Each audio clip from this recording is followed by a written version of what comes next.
AMC ಕಾಲೇಜಿನಲ್ಲಿ ಪ್ರಥಮ ವರ್ಷದ ಹೋಟೆಲ್ ಮ್ಯಾನೇಜ್ಮೆಂಟ್ ವಿಭಾಗದಲ್ಲಿ ಓದುತ್ತಿದ್ದ ವಿದ್ಯಾರ್ಥಿ ಮಾತ್ರೆ ಸೇವಿಸಿ ಆತ್ಮಹತ್ಯೆ. ಕೂಡಲೇ ಆತನನ್ನು ಆಸ್ಪತ್ರೆಗೆ ಸೇರಿಸಲಾದರೂ ಕೂಡ ಚಿಕಿತ್ಸೆ ಫಲಿಸದೆ ಕೊನೆಯುಸಿರೆಳೆದಿದ್ದಾನೆ. ಮಗನ ಸಾವಿಗೆ ಕಾಲೇಜು ಆಡಳಿತ ಮಂಡಳಿಯೇ ಕಾರಣ ಎಂದು ತಾಯಿಯ ಆಕ್ರಂದನ. ಮದಾರಿಸಾದ ಶಿಕ್ಷಕಿಗೆ ಮತ್ತು ಬರುವ ಔಷಧಿ ನೀಡಿ ನಿರಂತರ ಅತ್ಯಾಚಾರ. ಆರೋಪಿ ಗುಲಾಮ ಜಿಲಾನಿ ಅಜಹರಿ ಮೌಲ್ವಿಯನ್ನು ಹಳೆ ಹುಬ್ಬಳ್ಳಿ ಠಾಣೆ ಪೊಲೀಸರು ಬಂಧಿಸಿದ್ದಾರೆ. ಪ್ರಕರಣದಲ್ಲಿ ಭಾಗಿಯಾಗಿದ್ದ ಗುಲಾಂ ಜಿಲಾನಿ ಅಜಹರಿ ಸೇರಿದಂತೆ 8 ಜನರ ವಿರುದ್ಧ ಎಫ್ಐಆರ್ ದಾಖಲಾಗಿದೆ.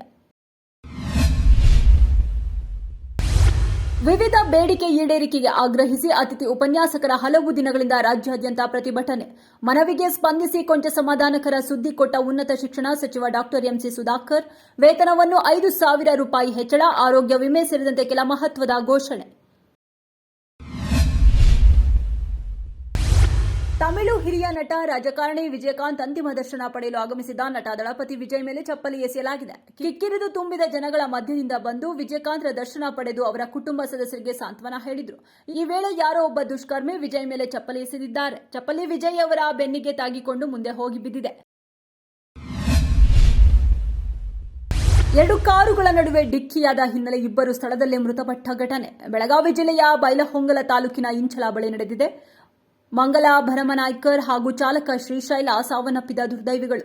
ಇನ್ನುಳಿದಂತೆ 4 ಗಾಯವಾಗಿದ್ದು ಸ್ಥಳೀಯ ಆಸ್ಪತ್ರೆಗೆ ದಾಖಲಿಸಿ ಚಿಕಿತ್ಸೆ ನೀಡಲಾಗುತ್ತಿದೆ.